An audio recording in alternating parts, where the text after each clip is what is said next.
কাকে কাকে প্রতিশ্রুতি দিয়ে রেখেছে সেটাও তো ম্যাটার করে না। আমার যেমন দেখো কোনো পিছু টান নেই, আমার কোনো চাপ নেই লাইফে। আমাকে যেদিন টলিপাড়ায় এখন তুমুল জল্পনা। সবার সামনে শ্রাবন্তীকে চুমু খেয়ে চরম বিপাকে পড়েছেন অভিনেতা অঙ্কুশ হাজরা। একটি হাই প্রোফাইল পার্টিতে অঙ্কুশ ও শ্রাবন্তীর এই মাখামাখি দেখে হতবাক উপস্থিত সবাই। সবার সামনেই কোনো রাগঢাক না করেই শ্রাবন্তীর গাল টিপে দেন অঙ্কুশ। এরপর শটান তার ঠোঁটে এঁকে দেন গভীর চুমু। তাদের এই প্রকাশ্য নোংরামি ও বেহায়াপনা দেখে উপস্থিত অনেকেই লজ্জায় মুখ ঘুরিয়ে নেন। নিজের চোখের সামনে প্রেমিকের এমন কাণ্ড দেখে রাগে ফেটে পড়েন ঐন্দ্রিলা সেন। অপমানে সবার সামনেই অঙ্কুশকে লুচ্চা এবং ইতর বলে চিৎকার করে ওঠেন তিনি।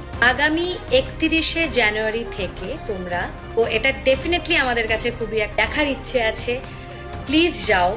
দীর্ঘদিনের সম্পর্কে ইতি টানার চূড়ান্ত সিদ্ধান্ত নিয়ে ফেলেছেন ঐন্দ্রিলা। তিনি স্পষ্ট জানিয়ে দিয়েছেন অঙ্কুশের মতো বিশ্বাসঘাতকের সাথে তিনি আর কোনো সম্পর্ক রাখবেন না। চরম ক্ষোভে তখনই অঙ্কুশের বাড়ি থেকে নিজের সমস্ত জিনিসপত্র নিয়ে চিরতরে বেরিয়ে গেছেন তিনি। যাওয়ার আগে সাফ জানিয়ে দিয়েছেন অঙ্কুশের জীবনে তিনি আর কোনোদিন ফিরে আসবেন না। শ্রাবন্তীর সাথে অঙ্কুশের এই নোংরামির জেরেই আজ চিরতরে শেষ হয়ে গেল এই জুটির দীর্ঘদিনের প্রেম।